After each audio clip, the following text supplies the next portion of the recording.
Good morning friends, welcome to Madhuri's life. তোমরা সবাই কেমন আছো? ঈশ্বরের কাছে প্রার্থনা জানাই তোমরা যেন সবাই ভালো থাকো, সুস্থ থাকো। আজ এখন কটা বাজে? প্রায় 8:15। এখন থেকে আমি আমার ব্লগটা শুরু করলাম। এখন আগে যাব জলখাবার করতে। জলখাবার কিছুই নয়, ওই আমি ম্যাগি খাবো আর হাজব্যান্ডকে দুধ মুড়ি দেবো আর ছেলের জন্য ভাত, এই করব। আর কাল যে গাছগুলো এনেছিলাম সেই গাছগুলোতে আগে একটু মাটি দিয়ে নেব, তারপর যাব এই কাজে। তোমরা আমার ব্লগটা দেখতে থাকো। দেখো, এই গাছগুলোই মাটি দিয়ে জল দিয়ে আবার এখানটায় রাখলাম। দুটো দিন এখানে থাকার পর তারপর ছাদে আবার তুলে দেব। আর উপরে এই গাছ, মানি প্ল্যান্ট তো এখানেই ছিল। আর এর মধ্যে আমি একটু উচ্ছের বীজ পুঁতেছি, ছোট ছোট গাছ বেরিয়েছে দেখো। আর এই হলো তুলসী গাছ, আগের গাছ মরে গেছে, আবার এই গাছটা রাখলাম কালকে এনে আজকে টবে দিলাম। এখানেই থাকুক, ছাদে আর তুলবো না তুলসী গাছ, ভাবছি দেখা যাক, আবার তুলেও দিতে পারি পরে, এখন তুলবো না আপাতত।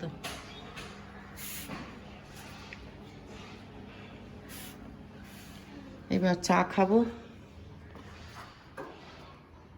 আজকে কি রান্না করব দেখো। এখানে উচ্ছে ভাজা করব, কেটে নিয়েছি। আলু পেঁয়াজ কলি ভাজা করব।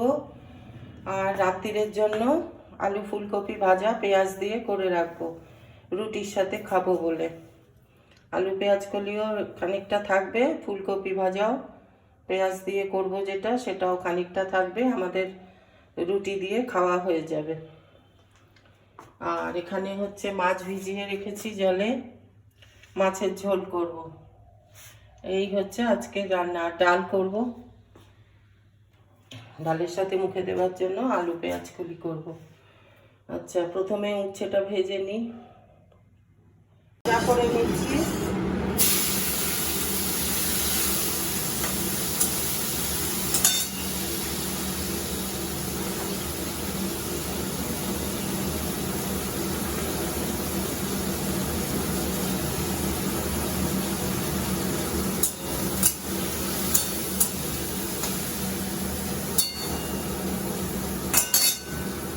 আর আলু ফুলকপিটা একটু ভাপ দিয়ে নেব।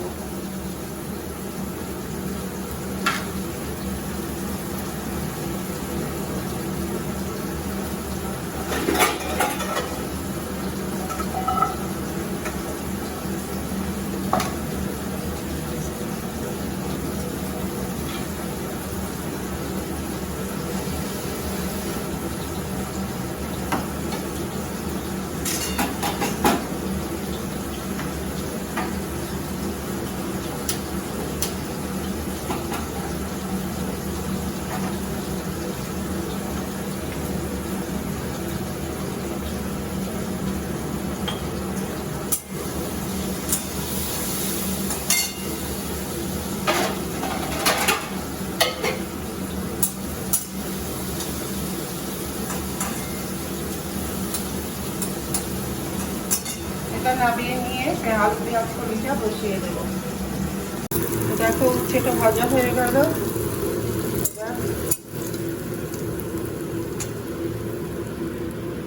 তুলে নেব।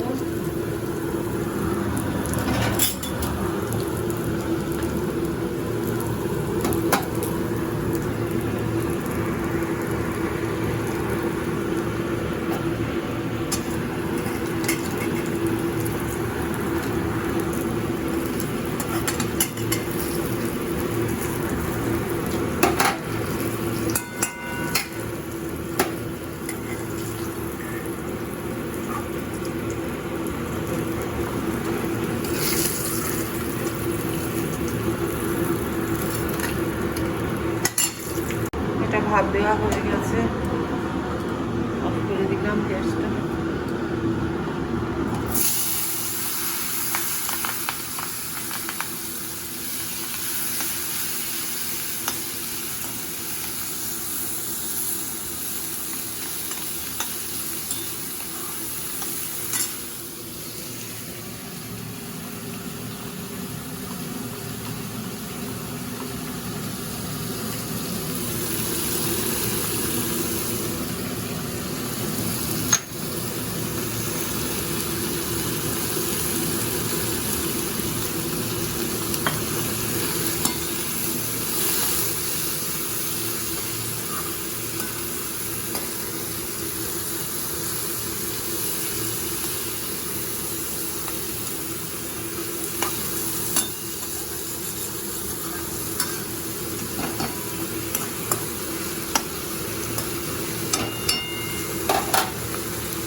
গ্যাস কমিয়ে ভাজাটা করব।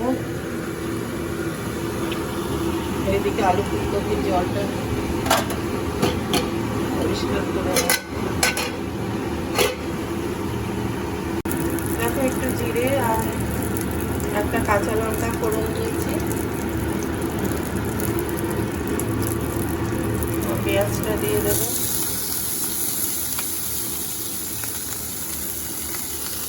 আর আলু ফুলকপিটা ধুয়ে নিয়েছি সেদ্ধ করা জলটা ফেলে।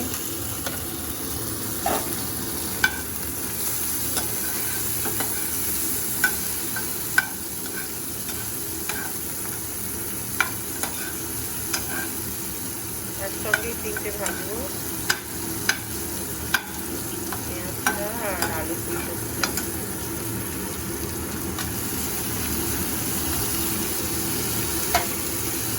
এটা ভাজা ভাজা মতো করে রাখবো।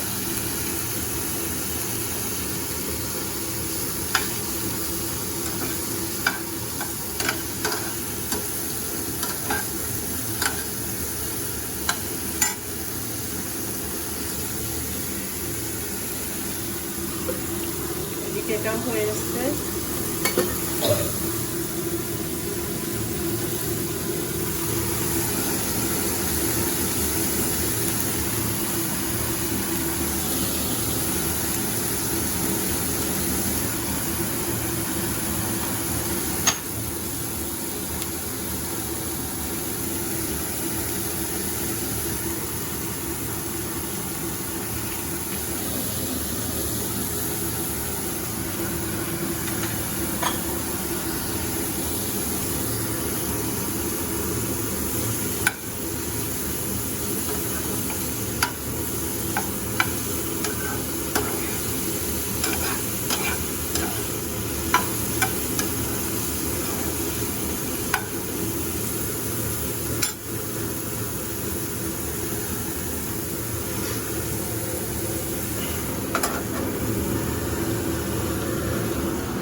এটাতে দুটো কাঁচা লঙ্কা দিয়ে দিয়েছি। আলু পেঁয়াজ কলিটা ঝাল ঝাল খেতে বেশ ভালো লাগে। আর কাশির সর্দি কাশির মুখ তো, ঝাল ঝাল না হলে ভালো লাগে না। এটা হয়ে গেছে, এটা আবার নামিয়ে নিই।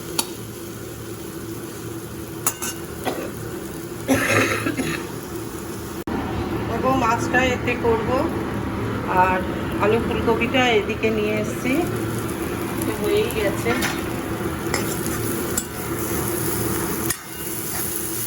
খুব কম তেল হয়ে গেছে এটা, আর একটু তেল তেল হলে খেতে ভালো লাগে। যাই হোক, এটা হয়ে গেছে। আর এদিকে আলু পেঁয়াজ কলিটা ভেজে রেখেছি, আর উচ্ছে ভাজা এটা হয়ে গেছে। এটা ঢাকা দিয়ে দিলাম। এবার মাছটা এতে ছাড়বো।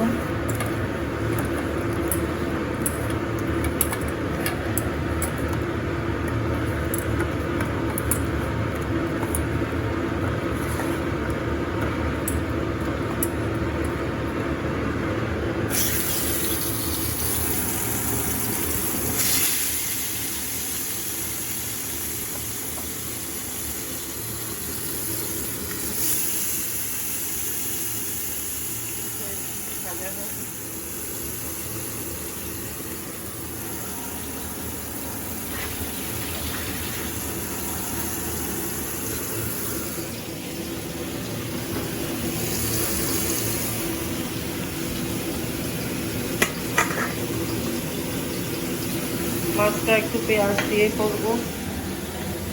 আর এই বাঁধাকপিটা দেখো কত 5-6 দিন হয়ে গেল পড়েই আছে।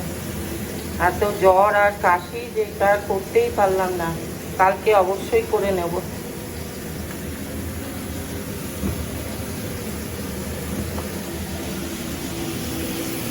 এই একটু পেঁয়াজ দেবো মাছে, পেঁয়াজ দিয়ে করবো। দেখো মাছের ঝোলটা হয়ে গেল। এতে ধনেপাতা দিয়েছি, আর এখানেও একটু ধনেপাতা দিয়ে দিয়েছি আলু ফুলকপির ভাজাটায়, খেতে বেশ ভালো লাগে। শীতকালে দেখবে সবেতেই ধনেপাতা একটু একটু দিলে খেতে খুব টেস্টি হয়ে যায়। আর ডালেও একটু ধনেপাতা দেবো। এবার ডালটা বসাবো। তাহলে দেখো আরেকবার দেখিয়ে নিই কী কী রান্না করলাম। এখানে ধনেপাতা দিয়ে ডাল, আর এখানে হচ্ছে আলু পেঁয়াজ কলি ভাজা আর উচ্ছে ভাজা,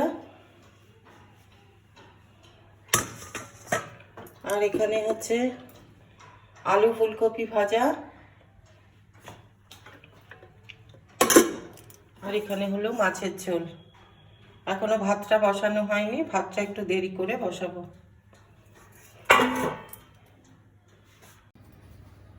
রাই জাগো গো জাগো শ্যামের মন মোহিনী বিনোদিনী রায়। রাই জাগো গো জাগো শ্যামের মন মোহিনী বিনোদিনী রায়। জেগে দেখো আর তো নিশি নাই গো জয় রাধে। জেগে দেখো আর তো নিশি নাই গো জয় রাধে। জাগো শ্যামের মন মোহিনী বিনোদিনী রায়। রাই জাগো গো জাগো শ্যামের মন মোহিনী বিনোদিনী রায়। আমার পুজো দেওয়া হয়ে গেল। আজকের ব্লগটা আমি এখানেই শেষ করছি। যদি ব্লগটার কিছু ভালো লাগে তাহলে প্লিজ একটা লাইক দিও, শেয়ার করো, আর যারা নতুন তারা চ্যানেলটাকে সাবস্ক্রাইব করে দিও। আর তোমরা ভালো থেকো, সুস্থ থেকো। আজ তাহলে আসি, কাল আবার নতুন একটা ব্লগ নিয়ে তোমাদের কাছে আসবো। টাটা।